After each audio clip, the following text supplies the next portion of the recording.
Ladies and gentlemen, welcome back to the Hard 100, a video series documenting the culling of my collection from its big ass self down to a little ass self, which is going to be 100 games. Recently, I acquired something else from the Kickstarter. It finally came in. It is a game that I thought looked very interesting based on one mechanic only.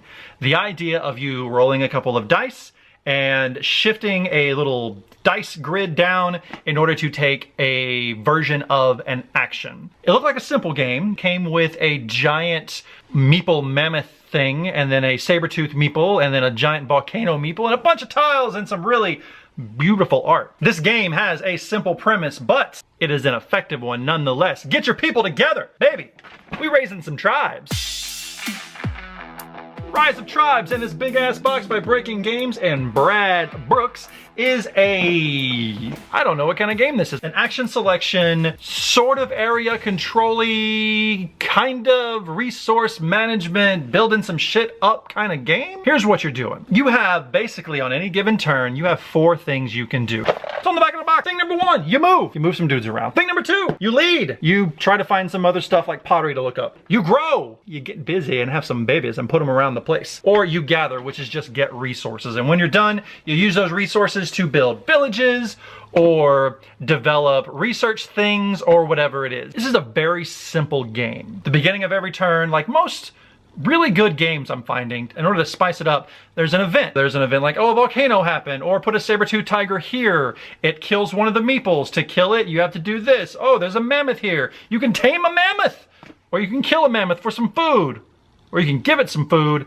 and now it's yours. Did I feed it a mammoth? I don't know. You're gathering fish and mountains and whatever the other thing is, and you're building your little villages. Every different tribe has a card with different powers on one side and different powers on the other, and you get to pick which one you want. And they're not game breaking.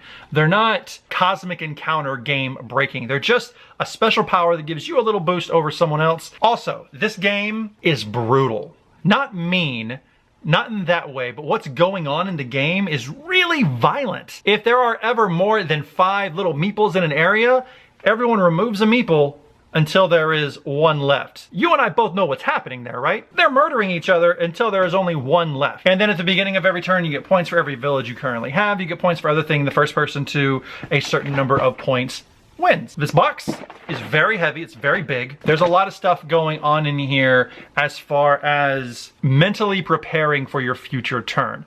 At first you look at everything and like, I have 3 dudes on the board. How am I ever gonna get enough to do anything? And then 3 turns later, you're like, oh my God, I have so many guys on the board. Where can I put anyone that doesn't result in everyone getting murdered? The game is very, very quick. It's easy to set up, easy to play. There are some variant expansion tiles which don't seem very fun to me. It's just this is a wild, and this one you need 3, and all this other stuff. The coolest one is a glacier that I think melts and turns into a mountain. I don't know, we didn't really play with any of those. There are village elders that I can pay someone to use one of their found technologies. Oh, there are technologies in this game, like archery and things like that. So there's archery that if we get into a fight, one of your dudes goes away before mine and before everything is calculated. There's like a wall that if I attack you and you're in a village, there's a whole bunch of just little stuff, but it's not complicated. We're not talking Civilization or TI3. We're not talking anything like that.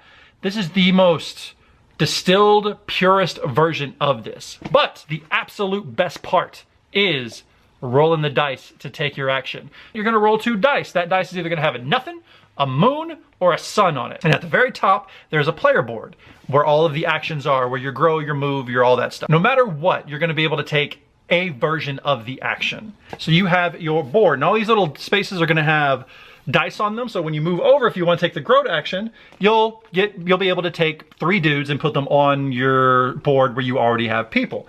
If you have 2 moons up here, then it's a lesser version of that action. It's dark and everything, so you only get to do 2. And if you have 2 suns up here, praise the sun, you have 4, and it's like an advanced version of that action. So either way, you're going to be able to take the regular version a less than good version, and then a better version of that same action. Balancing those between your die and then trying to set up something not so great for the other player factors into your decision, and it's all really, really good. I know I said you do an event at the beginning of every turn, but you actually don't. Whenever you roll doubles, that's when you flip an event card, and there are 2 spots up here for event cards, and if you ever roll doubles, something is going to happen. The Kickstarter version I got was the deluxe version that came with this very nice box with a whole bunch of wooden meeples and things like that. And they all came very, very nicely. However, they were in a bit of an insert, and once we played the game once, I basically had to get rid of that. But it fits nicely in the box, and the box is very good. The rule book is also very thick. It's like, it's a thick thing. There are very few pages. It's all big pictures. This game was a breeze to learn. And there weren't a lot of confusion. There was not a lot of confusion. It was very simple to learn, very simple to play, very simple to teach. We were up and running very, very quickly. Let's do the damn thing. Ages 10 and up? Okay, yeah. I don't really see, it's not too complicated, but it's you know, there's some stuff going on. 2 to 4 players, we played it with 2. I think it would be very, very interesting to play it with 3 because depending on how many players you play with will depend on the size of the map. And I think having 3 people would cause the battles to happen more often because there's more people vying for everything. In a 2-player game, we could kind of keep to our end, but some of the secret objectives would have you occupy a certain number of spaces, and that forces people to kind of creep into each other so you don't kind of play your own version of this. And then 30 to 60 minutes, yeah, we played it about 45. It's very, very quick. This game is very similar to another game that I own that is going to be on the chopping block soon. It is a game that Phil absolutely hates. It's a game that I actually kind of like. It is Tiny Epic Kingdoms. It gave us a very similar feel to that game. One might even say that this is Tiny Epic Kingdoms, but fun. I wouldn't say that, but some people would say that. But it gave me that same kind of feel, and if this is scratching the same itch, and it's simpler and a lot prettier, Rise of Tribes is a damn good game. Rise of Tribes is in the Hard 100. It's a really, really good game. It's simple, it's not complex, this isn't a brain burner, this isn't something you're gonna be like, oh, but you're gonna wanna play it. And I would consider this, I don't like using the term filler, because even a game that is a filler can kill a good 45 minutes to an hour. Because you're gonna play it over and over and over again.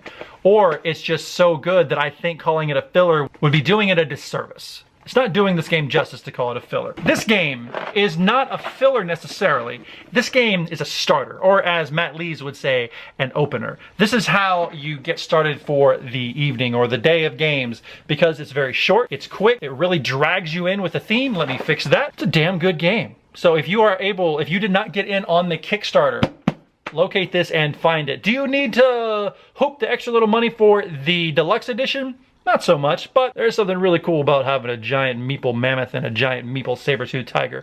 But the tokens do it just the same. That's not really where your focus is, but to have it tromping across the board, it's pretty neat. So again, Rise of Tribes, this beautiful bitch right here, is in my Hard 100. Where's it going? Right down there where I got it from. Again, my name is Billy. This has been the Hard 100. You have been the beautiful people. Thank you so much. Peace out.